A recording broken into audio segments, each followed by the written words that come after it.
Hello दोस्तों, स्वागत है आपका प्रीति पीसीएस में। और आज का टॉपिक है साइंस एमसीक्यू फॉर सीटेट।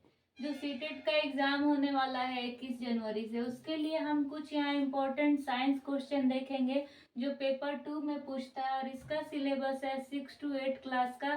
सारा एनसीईआरटी आपको पढ़ लेना है अच्छे से। तो हम अपने डिस्कशन में 6 to 8 क्लास का एनसीईआरटी पूरा अच्छे से कंप्लीट कर चुके हैं। अब लास्ट के कुछ दिनों में हम लास्ट दिसंबर तक 4 या 5 वीडियो लाएंगे साइंस का, जिसमें साइंस पेडागोजी से क्वेश्चन रहेगा और साइंस का क्वेश्चन रहेगा जो मेनली पूछता है 15-15 मार्क्स का। तो चलिए शुरुआत करते हैं। फर्स्ट क्वेश्चन इज ओजोन के बारे में निम्न कथनों पर विचार कीजिए। ओजोन लेयर के बारे में पूछ रहा है। हमारा जो सिलेबस है ना, वायुमंडल और उसके संघटक, तो वायुमंडल के चैप्टर में हमें ओजोन परत के बारे में पढ़ना होता है। तो ओजोन परत के बारे में निम्न कथनों पर विचार कीजिए। ऑक्सीजन पर यूवी किरणों की क्रिया से वायुमंडल के उच्च स्तर का ओजोन बनता है। बोल रहा है कि ऑक्सीजन पर जो यूवी अल्ट्रावायलेट रे, किरण का मतलब रे, जो अल्ट्रावायलेट रे आते हैं उसकी क्रिया से वायुमंडल के हाई लेवल पर ओजोन बनता है। मतलब जो भी अल्ट्रावायलेट रे आता है वो हाई लेवल पे ओजोन बनाता है। यह सूर्य से आने वाली हानिकारक अल्ट्रावायलेट रे से हमारी रक्षा करता है। यानी कि जो सूर्य से हानिकारक अल्ट्रावायलेट रे आता है वो ओजोन लेयर जो है वो हमारी रक्षा करता है। ओजोन ऑक्सीजन से अलग नहीं है। O2 का फॉर्मूला क्या होता है? ऑक्सीजन का फॉर्मूला होता है O2, यानी इसमें ऑक्सीजन के 2 अणु, और इसका ओजोन का होता है O3। तो बोल रहा है कि ओजोन ऑक्सीजन से अलग नहीं है, यानी वो जो O3 जो है O2 से अलग नहीं है। और चौथा है कि ओजोन का ऑक्सीकरण में टूटना रासायनिक परिवर्तन नहीं माना जाता।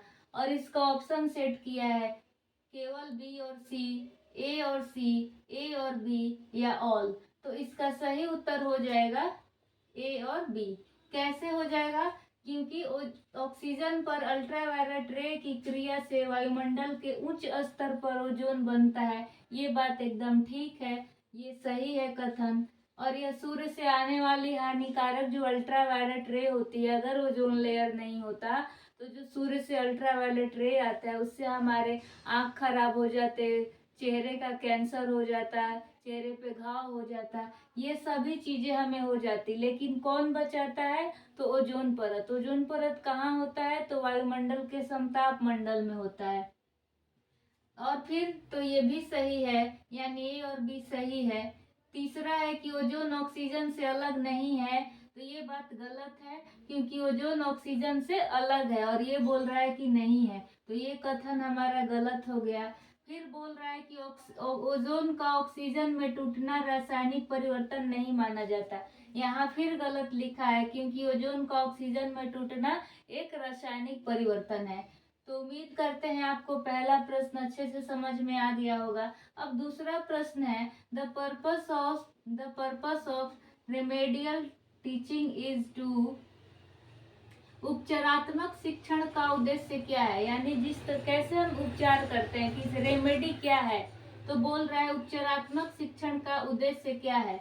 नए आइटम पेश करना, हाल ही में पढ़ाए गए आइटम, उन वस्तुओं को फिर से पढ़ाना जो छात्रों द्वारा ठीक से समझ नहीं आते हैं, पहले से सीखी गई वस्तुओं को फिर से पढ़ना यानी रिवाइज करना। और ये बोल रहा है नए आइटम को पेश करना। फिर बोल रहा है हाल ही में पढ़ाए गए आइटम, किसको उपचारात्मक शिक्षण कहेंगे? तो उसको कहेंगे हम कब किसी का उपचार करते हैं। सपोज कोई रोग है, ठीक नहीं हो रहा है, तो फिर से उसका उपचार करेंगे। तो बस वही चीज है, उन वस्तुओं को फिर से पढ़ाना जो छात्रों द्वारा ठीक से समझ नहीं आते हैं, तो उसको उसको बोल देंगे उपचारात्मक शिक्षण। तो हमारा सी ऑप्शन ठीक हो जाएगा। तो ये साइंस पेडागोजी का क्वेश्चन हो गया और ये साइंस का क्वेश्चन हो गया। तीसरा क्वेश्चन है, कौन सा विज्ञान के मॉडल का एक घटक नहीं है? विज्ञान के बहुत सारे मॉडल हैं, तो उसी का बोल रहा है कि विज्ञान के मॉडल का घटक नहीं है। ऑप्शन है गोंद, विवरण, पूर्वानुमान, निर्माण का स्पष्टीकरण। गोंद यानी गम, पूर्वानुमान यानी फोरकास्टिंग, और निर्माण का स्पष्टीकरण यानी जो भी कंस्ट्रक्शन की है उसका एक्सप्लेनेशन, और विवरण, विवरण माने होता है डिस्क्रिप्शन। तो डिस्क्रिप्शन का विज्ञान के मॉडल से कोई लेना देना नहीं है, तो ये विज्ञान का घटक नहीं है विवरण। याद रखिएगा कि विवरण यानी डिस्क्रिप्शन जो है वो विज्ञान का घटक नहीं है। बाकी गोंद, पूर्वानुमान और निर्माण का स्पष्टीकरण ये विज्ञान के मॉडल है। आते हैं अपने चौथे प्रश्न पर। चौथा प्रश्न है विटामिन वाले चैप्टर से, जो हमारा है ना भोजन के घटक और उनके संघटक। तो ये हम भोजन के घटक और विटामिन वाले चैप्टर से देखते हैं प्रश्न। निम्न में से विटामिनों के उस सेट की पहचान कीजिए जो यकृत में भंडारित रहते हैं। यकृत हमारे लीवर में भंडारित रहते हैं यानी स्टोर रहते हैं, और हमारे शरीर की दैनिक आवश्यकता नहीं है। मतलब ये रोज रोज हमारे लिए दैनिक आवश्यकता नहीं है। जैसे हमें डेली प्रोटीन और कार्बोहाइड्रेट की आवश्यकता होती है, वैसे ही बोल रहा है कि वो विटामिन का सेट पहचानना है जो हमारे लीवर में है और डेली हमारे यूज में नहीं है। ठीक, तो विटामिन ए, सी और ई, बी और सी, ए, डी, बी और के, ए, डी, ई और के। तो इसका सही उत्तर हो जाएगा विटामिन ए, डी, ई और के। विटामिन ए से की कमी से हमें रिकेट्स हो जाता है, डी की कमी से ये रिकेट्स, ए की कमी से रतौंधी हो जाता है, ई की कमी से प्रजनन शक्ति कमजोर हो जाती है, और के की कमी से रक्त का जो थक्का बनना होता है वो कमजोर हो जाता है। तो याद रखिएगा विटामिन ए, डी, ई, के ये हमारे लीवर में स्टोर रहता है यानी भंडारित रहता है, और हमें रोज रोज इसकी जरूरत नहीं पड़ती। अब इसको याद कैसे रखेंगे?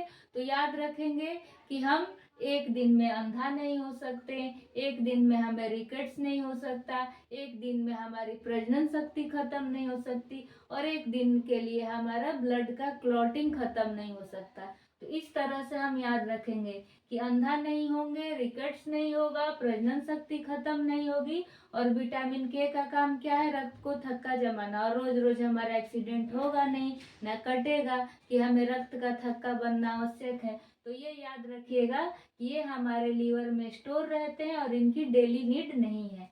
पांचवा क्वेश्चन है, जब किसी अम्ल और क्षार से क्वेश्चन है केमिस्ट्री का।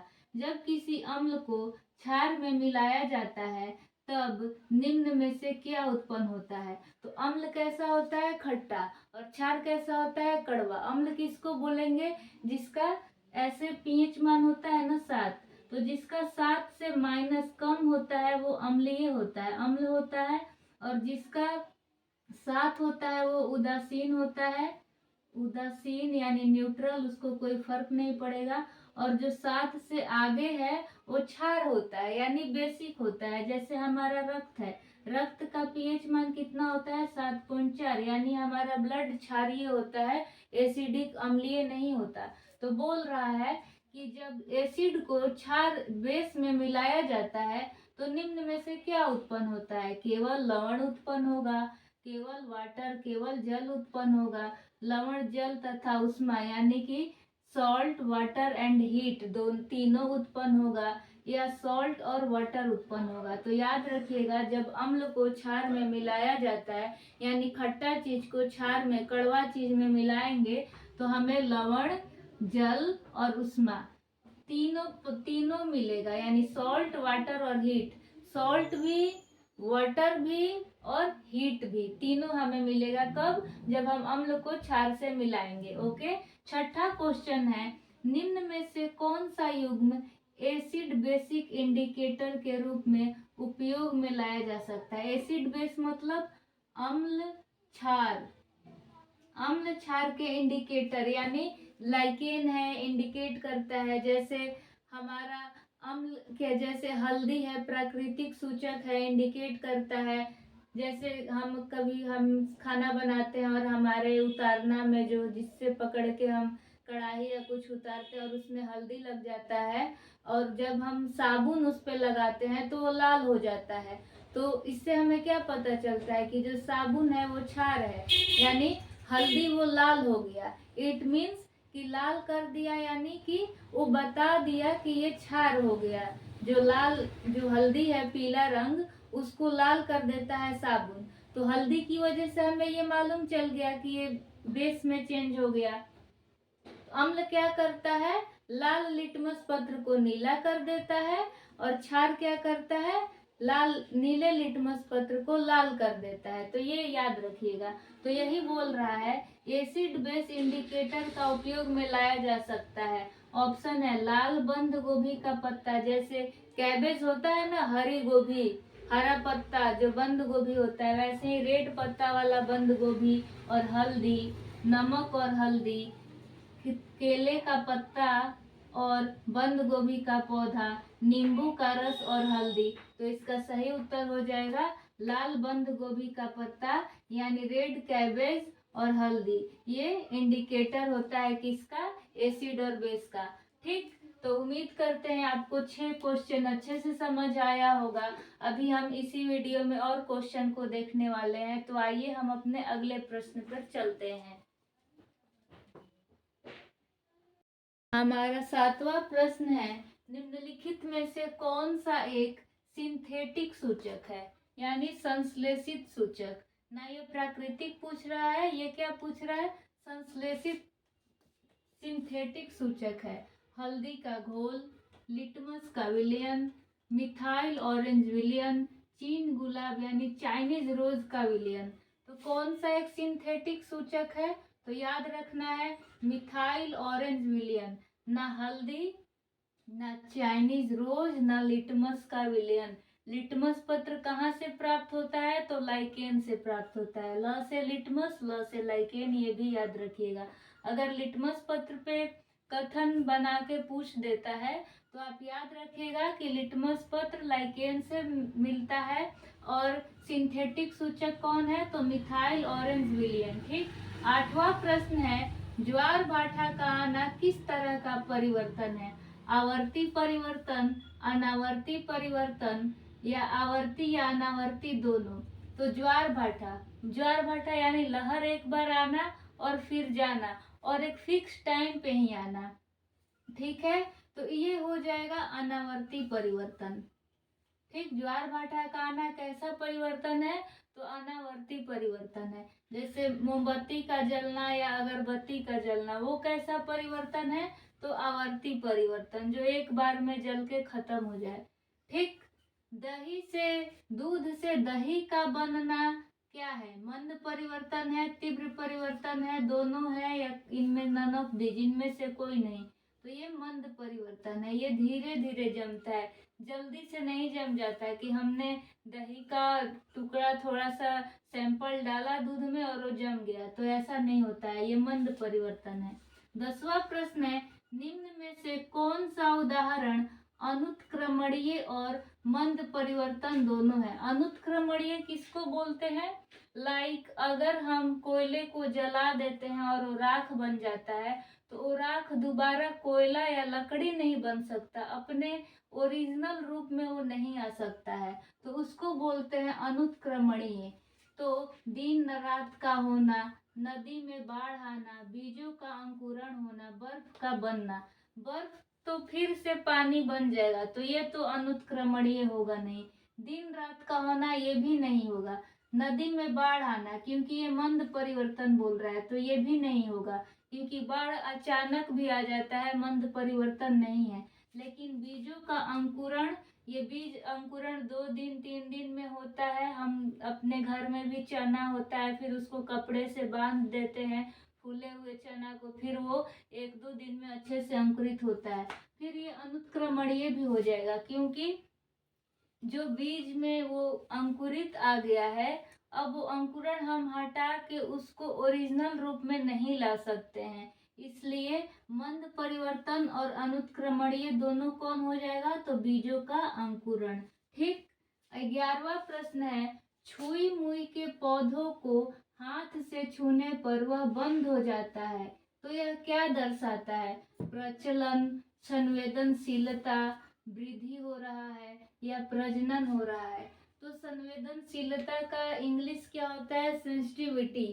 छुई मुई सेंसिटिविटी को दर्शाता है। यानी वो इसका अगर हम पत्ता ऐसे खिला रहता है उसको छूते हैं तो ऐसे बोलते हैं कि शर्मा गया या सिमट गया, यानी वो सेंसिटिविटी को दर्शाता है। ये क्यों होता है?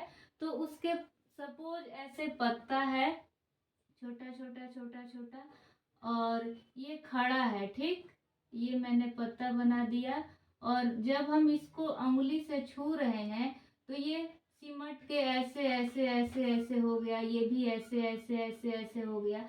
क्यों? क्योंकि ये जब सीधा था, ऐसे ऐसे पत्ता था ये, तो इसमें पानी रहता है।